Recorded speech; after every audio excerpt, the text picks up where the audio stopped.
Saya alhamdulillah NU itu saya tidak bisa, saya tinggalkan. Ini adalah tinggalan dari siapa yang kita kholi ini. Pada setelah Wahabi membongkar apa yang disebut daripada makabir, cungkup-cungkup, kalau ubah-ubah para sahabat, para ulama-ulama besar,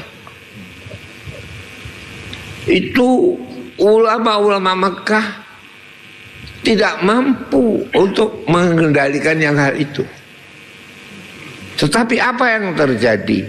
Bahwa sebagai pimpinan Jam'iyah Nahdlatul Wathon, yang walau Nahdlatul Wathon itu artinya gerak atau bangkitnya pencinta tanah air, tapi Nahdlatul Wathon mempunyai anak organisasi keislaman, yaitu Jam'iyatun Nasihin, yang diketuai oleh Kiai Asnawi Kudus. Tahun 25 pada waktu itu diputuskan ulama-ulama Jam'iyah Nahdlatul Wathon mengirimkan utusan menghadap Raja Abdul Aziz. Kemudian yang ditunjuk pada waktu itu, saya diceritai oleh orang tua saya dan ulama-ulama yang dahulu, mestinya dipimpin oleh Kiai Asnawi. Delegasi ulama Nahdlatul Wathon sering disebut-sebut ulama Nahdlatul, sehingga akhirnya 25 kembali, akhirnya terbentuk apa itu yang menjadi delegasi itu komite, sehingga komite Hijaz itu tidak bisa dipisahkan dengan komite Muktamar Nahdlatul Ulama yang pertama. Jadi tahun 25 datang pakai kapal, belum ada kapal terbang. Datang Januari akhir tanggal 27 atau 27 dilangsungkan pertemuan ulama-ulama, dan itu dianggap sebagai muktamar pertama Nahdlatul Ulama. Penutupan muktamar tanggal 31 Januari dengan kesepakatan para ulama yang dipelopori oleh Kiai Abdul Wahab, yang pada waktu itu adalah menjadi sesepuh dan panitia utama. Semuanya, tidak satu pun ulama tidak memilih aklamasi suara yang satu memilih Mbah Kiai Hashim Asy'ari sebagai Rais Akbar, dan wakilnya adalah Kiai Fakih Masku Mambang. Apa itu? Sebab itu ini ya, saya tidak bisa. Sebab muridnya Mbah Kiai Fakih Masku Mambang itu yang paling utama adalah ayah saya. Pondok pertama sampai menjadi besar, ayah saya menjadi murid Kiai Fakih Masku Mambang. Sehingga apa yang terjadi, Mbah Wahab itu ayah saya tidak bisa, segala apapun gerak-gerik Mbah Wahab itu yang diikuti.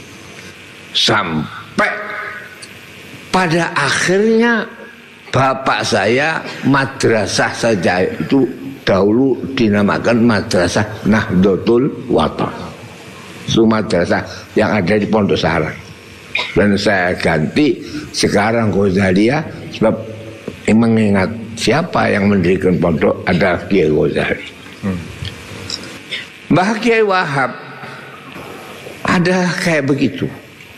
Jadi al-arwahu junudun mujannadah, fama ta'arafat ikhtalafat, fama tanakarat ikhtalafat.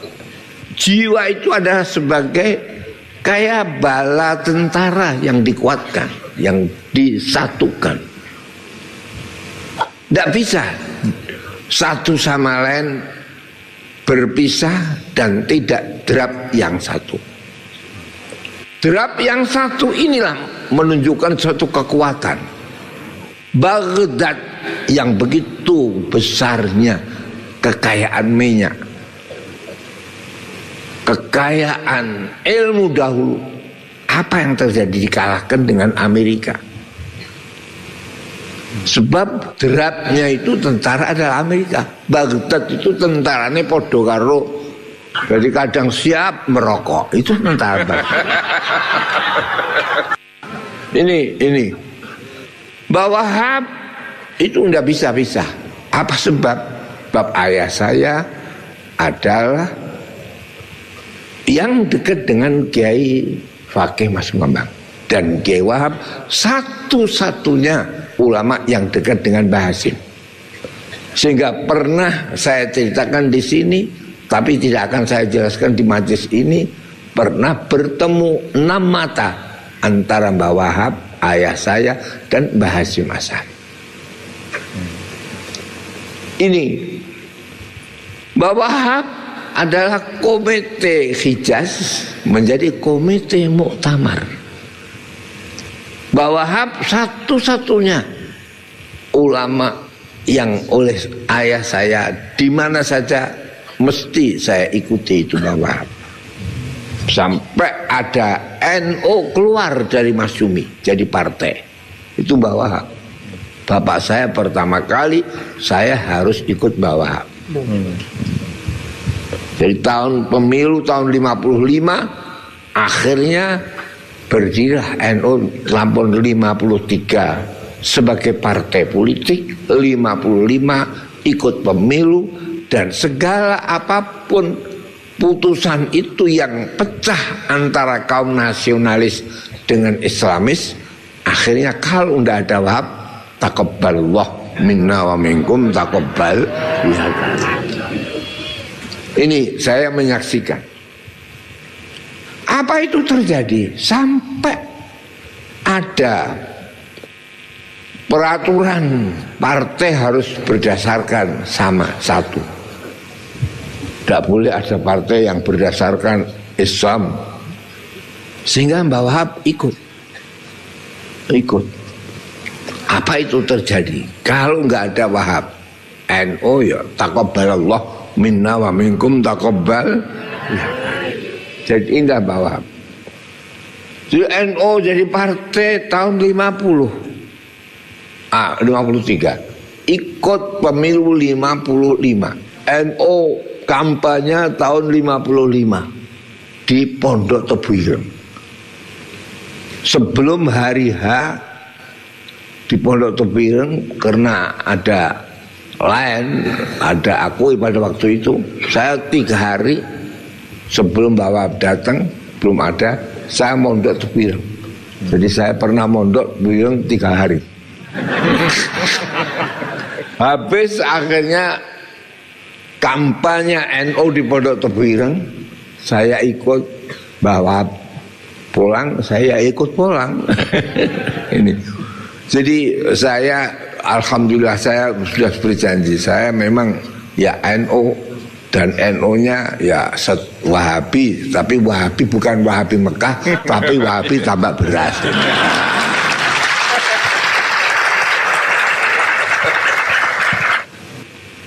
Sampai apa yang terjadi? Jadi Mbah Hasyim tidak bisa dipisahkan dengan Mbah Wahab.